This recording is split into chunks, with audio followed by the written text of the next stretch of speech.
Hey, Kyle, it is very good to see you. Today, we're talking about how to invest in crypto. The end of the year is upon us, and everybody's talking about some of the biggest investing stories of the year. Of course, that's probably cryptocurrencies. Why? A lot of people are familiar with Bitcoin, and I just want to show you this. This is why everybody's talking about it. Asset classes year to date. Look at Bitcoin on the top of that list. Of course, it's risky and it's volatile, but how do I balance that with wanting to be a part of these huge gains?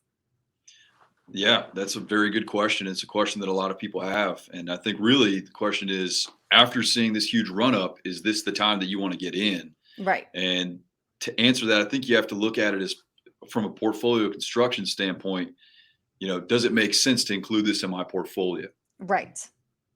And so is now the right time to invest in this after seeing all those gains? And you said that there are kind of three things that I need to think about. What's the first?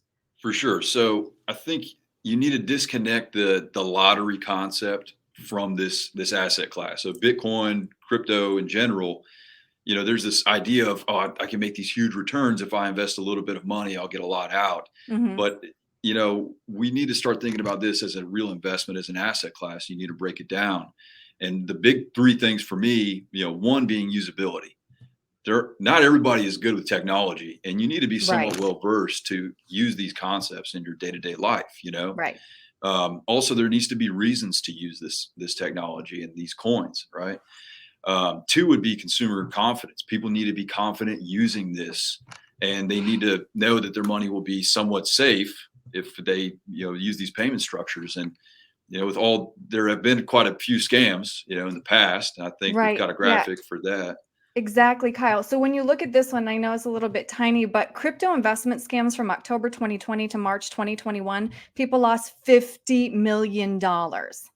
Yeah, I mean it's a big problem for the space. Now, to be fair, it's still in a largely developmental phase and in an Hmm. implementation phase. But these networks are being upgraded and improved. But it seems as they get faster, they sacrifice some security along the way. So Right, hopefully that does get weeded out. And we see when scams like this pop up, the prices of these things drip down pretty fast. The third thing on my list is the regulation. This needs to be friendly. This needs to be treated friendly by other governments, and people need the ability to be able to use these concepts legally. Um, and those are all three things that I'm breaking down and trying to consider whether or not it makes sense in a portfolio. right. Okay, well, that's really important considerations then, Kyle. I have one more question though, because Mhm. everybody's also talking about inflation. That's the other big story this year, right? And Bitcoin has been called digital gold because it's finite. There's a cap of 21 million. So some consider it a hedge against inflation. Do you? Well, what's really interesting about Bitcoin is earlier on, the narrative around Bitcoin was that it moves differently than the market moves, And so when COVID happened in 2020, kind of we hit that big dip, Bitcoin got really popular, right? And they're like, Right, oh, okay, well, this is kind of a hedge against the market or inflation or what have you. But here in late November, if you remember, the market got rattled. right. And what happened? These asset classes seem to move in the same exact direction as the NASDAQ did. So now it seems that there is a bit of a correlation with the market, and this narrative is beginning to change. So Mhm. I think we're at the crux of something very interesting.